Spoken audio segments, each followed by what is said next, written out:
खुदा यीशु मसीह के नाम में आप सबको बहुत बहुत सलाम। अजीज बहन भाइयों, यूहन्ना 8:32 में लिखा है, सच्चाई से वाकिफ हो, सच्चाई तुम्हें आज़ाद करेगी। हम पिछले काफ़ी दिनों से काफ़ी टाइम से हम एक बात को सीख रहे हैं, रूहुल कुद्स के बारे में सीख रहे हैं। तो अभी जो बात हम सीखेंगे कि पहला कुरिन्थियों 12वें बाब की 4 से 6 आयत में लिखा है, नेमतें तो तरह तरह की हैं मगर रूह एक है। गौर तलब बात बहन भाइयों, गौर तलब बात है, मगर रूह एक है। खिदमतें तरह तरह की हैं मगर खुदावन एक है, और तासीरें भी तरह तरह की हैं मगर खुदा एक ही है, जो सब में हर तरह का असर पैदा करता है। अब इस तीनों आयात में एक चीज आपको गौर तलब है, वो ये है कि रूह एक है, खुदावंद एक है और खुदा एक है। प्यारे बहन भाइयों, इसका मतलब है कि बाप, बेटा और पाक रूह तीनों एक हैं। इनका तीनों का एक स्टेटस है, एक बात है। और ये बात आज अगर हमें समझ लग जाए ना, तो हम खुदावंद यीशु मसीह के बड़े फजल के वसीला से हम गहरी मामूरी में चले जाएंगे। फिर खुदावंद यीशु मसीह ने दूसरा कुरिन्थियों 13वें बाब की 14वीं आयत में पौलुस रसूल के वसीला से बात हमसे की है। खुदावंद यीशु मसीह का फजल, गौरतलब बात है, खुदावंद यीशु मसीह का फजल और खुदा की मोहब्बत, दूसरी बात, और रूहुल कुद्स की शराकत तुम सबके साथ होती रही। ये तीनों बातें अभी भी सेम हैं, तीनों पर्सनैलिटी अभी भी सेम हैं। खुदावंद यीशु मसीह का फजल, खुदा की मोहब्बत, रूहुल कुद्स की शराकत, ये तीनों हमारे साथ साथ हैं। और ये कलमाते बरकत में भी खुदा के खादम हमसे बात करते हैं। इसका मतलब है कि तीनों की इंपॉर्टेंस, तीनों की अहमियत, तीनों का जलाल, तीनों की कुदरत हमारे साथ मौजूद है। फिर खुदावंद यीशु मसीह ने इरशाद आज़म में अपने शागिर्दों को नसीहत की और बात की कि बस तुम जाकर सब कौमों को शागिर्द बनाओ और उनको बाप, गौरतलब बात, बाप और बेटे और रूहुल कुद्स के नाम से बपतिस्मा दो। और यहां पे मैं आपको बात करना चाहता हूं, कुछ लोग यहोवा के नाम से बैप्टाइज होते हैं, कोई यीशु के नाम से होते हैं। कलाम क्या कहता है, एलोहीम खुदा क्या कहता है? पैदाइश पहले बाब 26 आयत में क्या लिखा हुआ है? आओ हम इंसान को अपनी शबीह पर बनाए हैं। अजीजों, अगर आज हम ये बात सीख जाएं तो हम ये नहीं कहेंगे यीशु के नाम पे, यीशु के नाम पे। प्यारे बहन भाइयों, उस सिनेरियो को समझने की कोशिश करें। जगह जगह पे खुदावंद यीशु मसीह ने कहा है बाप और बेटा और रूहुल कुद्स, बाप और बेटा और रूहुल कुद्स। जगह जगह पे खुदावंद यीशु मसीह ने हुक्म दिया है कि तुम कौमों के पास जाओ। हुक्म किसका है? खुदावंद यीशु मसीह का। तीनों का साथ साथ चोली दामन का साथ की बात है। फिर हमें इस बात को समझ आनी चाहिए, रूहुल कुद्स डिवाइन पावर है। कौन सी पावर? इलाही कुदरत है, इलाही जलाल है, इलाही बात है, इलाही कुदरत है, इलाही ताकत है। लिखा कलाम खुदा में मत्ती की इंजील के 12वें बाब की 28 आयत में, लेकिन अगर मैं खुदा के रूह की मदद से बदरूहों को निकालता हूं तो खुदा की बादशाही आ पहुंची।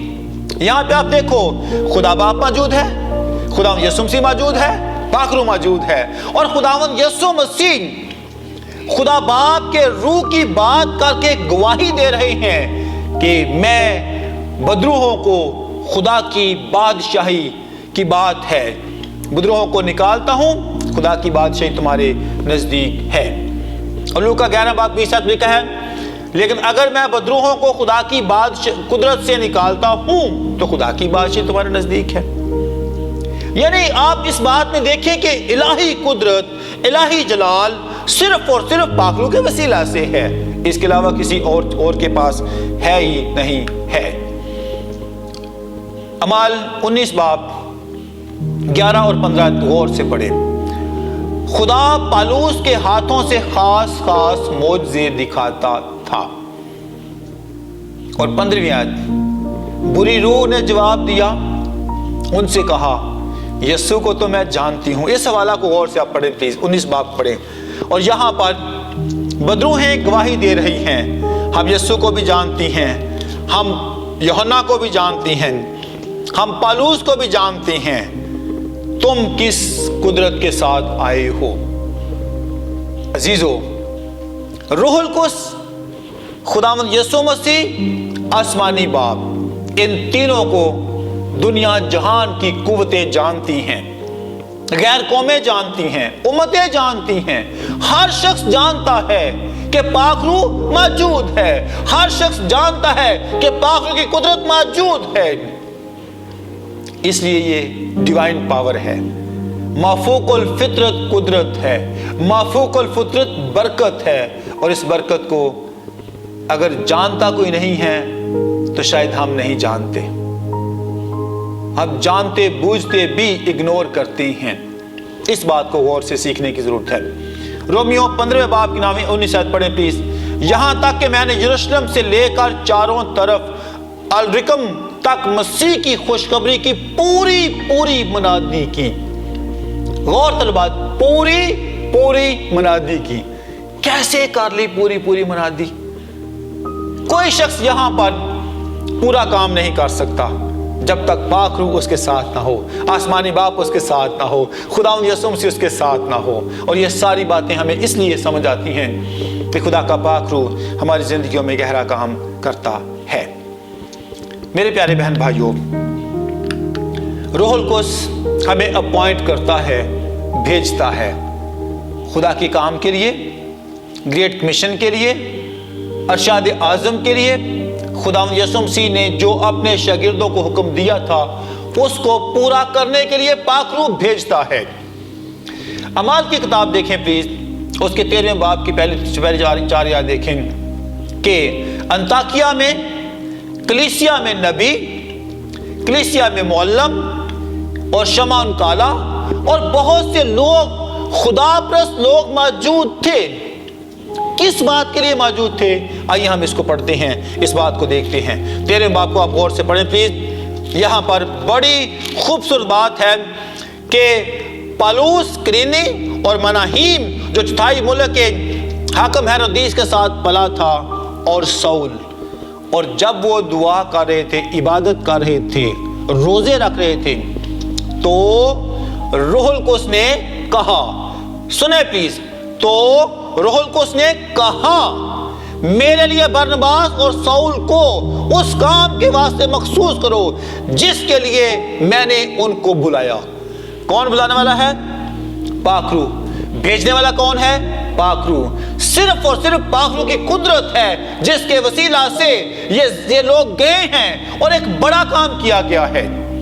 गौरतलब बात यहां पर यह है, पाक रूह ने भेजा, पाक रूह ने अपॉइंट किया, पाक रूह ने भेजा, पाक रूह ने अपॉइंट किया।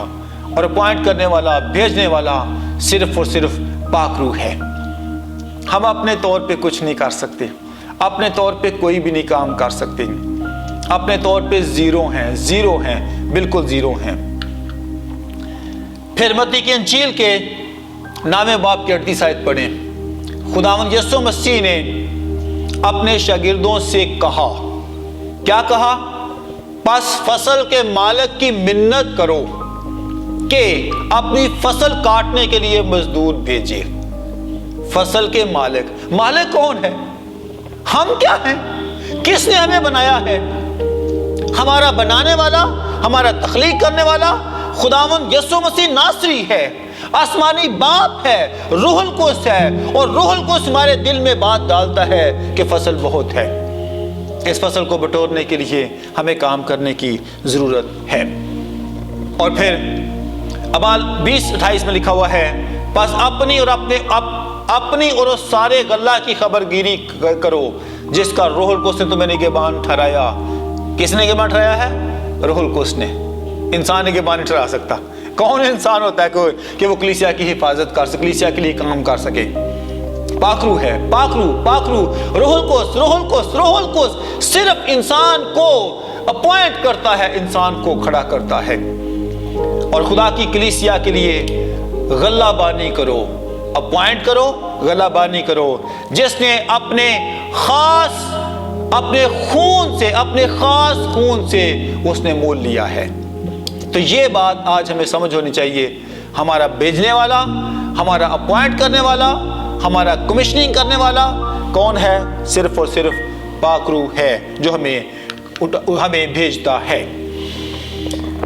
پھر پاک روح کبھی کبھی ہمیں کسی بات کے لیے منع کر دیتا ہے۔ اعمال کی کتاب کے 16 باب کو پڑھیں پلیز۔ یہاں پر ایک واقعہ ہے، اور اس واقعہ کی 6 اور 7 آیت میں شاگردوں کو پاک روح نے منع کیا کہ پس وہ فروگیا اور گلتیا کے علاقہ میں سے گزرے، کیونکہ روح القدس نے انہیں آسیا میں کلام سنانے سے منع کیا۔ ایک جگہ سے روح القدس نے منع کیا ہے، اور بھیجا کہاں پہ ہے؟ آسیا میں کلام سنانے سے انہوں نے منع کر دیا، اور فروگیا اور گلتیا کے علاقہ میں سے گزرے، اور پھر انہوں نے موسیا کے قریب پہنچ کر بتونیا میں جانے کی کوشش کی، مگر روح القدس جانے سے وہاں بھی منع کر دیا۔ 4 جگہوں سے روح القدس نے ان کو منع کیا، فروگیا، گلتیا، پھر وہاں بتونیا اور موسیا کے قریب پہنچے، اور پھر روح القدس نے ان کو فلپی میں بھیجا۔ اب یہاں پر جو بڑی خاص بات ہے، پاک روح کی اہمیت ہوتی ہے کہ کس جگہ پر جا کر آپ کو خدا کے کلام کی منادی کرنی ہے، اور یہ بات آج ہمیں سمجھ آنی چاہیے کہ ہمیں روح القدس کی آواز کو سن کر خداوند یسوع مسیح کے بارے میں ہمیں بتانے کی ضرورت ہے۔ پاک روح آسمانی باپ کے ساتھ ہماری یگانگت کا اظہار کرتا ہے۔ لکھا ہے رومیو 8 باب 9 آیت میں، لیکن تم جسمانی نہیں بلکہ روحانی ہو، بشرط یہ خدا کا روح تم میں بسا ہوا ہے، مگر جس میں مسیح کا روح نہیں وہ اس کا نہیں۔ یہ خاص بات ہے، جس کے اندر پاک روح نہیں ہے، پہلی بات وہ جسمانی ہے، دوسری بات وہ خداوند یسوع مسیح کا نہیں، جسمانی بھی ہے اور خداوند یسوع مسیح کا بھی نہیں ہے۔ پھر لوکا 4 باب پہلی آیت پلیز پڑھیں۔ وہاں پر خداوند یسوع مسیح روح القدس سے بھرا ہوا یردن سے لوٹا، اور 40 دن تک روح کی ہدایت سے بیابان میں پھرتا رہا۔ روح القدس ہمیں گائیڈ کرتا ہے، روح القدس رہنمائی کرتا ہے، روح القدس ہمیں لے کے جاتا ہے، روح القدس ہمارے لیے اچنبا کام کرتا ہے۔ کہیں سے منع کرتا ہے جہاں پہ کلام نہیں سنانا۔ اب یہ نہیں کہ روح القدس ہمیں اس جگہ پہ فار ایور منع کرتا، نہیں، تاحیات منع نہیں کرتا۔ روح القدس کی مرضی کیا ہے؟ کس جگہ کو سب سے پہلے ان کے پاس جانا ہے، یا ہم یہ کہیں کہ کون سے لوگ آلریڈی تیار موجود ہیں جن کے پاس جا کر ہم نے خداوند یسوع مسیح کے نام کی منادی کرتے جانا ہے۔ یوحنا 14 باب کی 26 آیت میں بھی خداوند یسوع مسیح نے اپنی زبان مبارک سے کہا، لیکن مددگار یعنی روح القدس جسے باپ میرے نام سے بھیجے گا، وہی تمہیں سب باتیں سکھائے گا، اور جو کچھ میں نے تم سے کہا وہ سب تمہیں یاد دلائے گا۔ میرے نام سے، روح القدس کس نام سے آتا ہے؟ خداوند یسوع مسیح کے نام سے۔ غور طلب بات ہے، سکوہ کاہن کے بچوں کی طرح غلطی نہیں کرنی، سکوہ کاہن کے بچوں کی طرح کوئی غلط بیانی نہیں کرنی، پیسے دے کے شمع جادوگر طرح پیسے دے کے پاک روح کو حاصل نہیں کر سکتے ہم۔ پاک روح خداوند یسوع مسیح کے نام سے صادر ہوتا ہے، کسی اور سے صادر نہیں ہو سکتا۔ اور پھر جب پاک روح خداوند یسوع مسیح کے نام سے آتا ہے تو پھر وہ ہمیں سب باتیں، بھید کی باتیں، جلالی باتیں ہمیں سکھاتا ہے۔ اسی لیے خداوند یسوع مسیح نے یوحنا 14:16 میں کہا ہے کہ میں باپ سے درخواست کروں گا۔ کس سے؟ باپ سے، جادوگر سے نہیں، کالے علم والے سے نہیں، پیلے علم والے سے نہیں، باپ سے، آسمانی باپ سے، کیونکہ خدا باپ، خدا بیٹا، خدا پاک روح تینوں کیا ہیں؟ ایک ہے، وننس ہے، وننس ہے۔ اس لیے باپ سے درخواست کرے گا اور دوسرا مددگار ہمیں بھیجے گا، ہمارے ساتھ ہوگا، ہمارے اندر ہوگا۔ عزیز بہن بھائیو، جب خداوند یسوع مسیح آسمان پر جا رہے تھے تو خداوند یسوع مسیح نے अपने शागिर्दों से कहा, मैं तुमसे सच कहता हूं, मेरा जाना तुम्हारे लिए फायदेमंद है, क्योंकि अगर मैं ना जाऊंगा तो मददगार तुम्हारे पास नहीं आएगा, क्योंकि लेकिन अगर जाऊंगा तो मैं उसे तुम्हारे पास भेजूंगा। अजीजों, कितनी खूबसूरत बात है जो खुदावंद यीशु मसीह ने यूहन्ना 14 में कही थी, मैं तुम्हें यतीम ना छोड़ूंगा। खुदावंद यीशु मसीह जो कुछ कहते हैं होता है, वो कर देते हैं, क्योंकि वो वादों का सच्चा खुदा है, वो वादों का सच्चा खुदा है, वो कादिर खुदा है। वो जो कुछ बोलता है वो हमारी जिंदगी में हो जाता है, और उसने हमारी जिंदगी में एक बात की। अजीजों, खुदावंद यीशु मसीह बपतिस्मा के टाइम पर भी यूहन्ना रसूल ने ये बात हमारे लिए कही थी कि मैं तो तुमको पानी से बपतिस्मा देता हूँ। ये यूहन्ना ने बात कही थी, मेरे बाद जो आने वाला है वो तुम्हें रूह और आग से बपतिस्मा देगा। इसलिए हमें आज इस बात को जानना और समझना है कि खुदावंद हमारी ज़िंदगी में बहुत बड़े अनोखे और जलाली काम करता है। खुदावंद यीशु मसीह हम सबको कसरत की बरकत दे। आमीन।